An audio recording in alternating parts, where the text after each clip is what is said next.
Hi nursing students, save this reel for future. This is only for you. Health talk থেকে case presentation. AVITs are mandatory in nursing. So let's talk about chart and poster.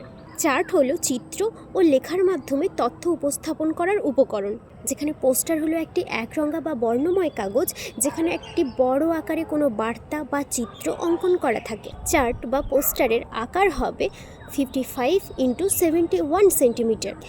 Chart poster বানাতে normally আমরা chart paper বা art paper আর লেখার জন্য permanent marker, চিজল marker বা sketch pen use করে থাকি। Chart পোস্টারের heading হবে প্রায় 4 থেকে 5 সেন্টিমিটার, সেখানে সাব হেডিং হবে 2.5 সেন্টিমিটার, আর নর্মাল লেখার উচ্চতা হবে প্রায় 2 সেন্টিমিটার, আর দুটো লাইনের মধ্যে গ্যাপ থাকবে 1.5 সেন্টিমিটার। চারিদিকের বর্ডার হবে প্রায় 2 সেমির মতো। আর চার্ট পোস্টারের লেখা এবং ছবি আমরা এমনভাবে করব যাতে 8 থেকে 10 ফুট দূরত্বে থাকা পেশেন্ট এবং তার ফ্যামিলি মেম্বার্সরা সেগুলো ভালোভাবে দেখতে পান এবং বুঝতে পারেন।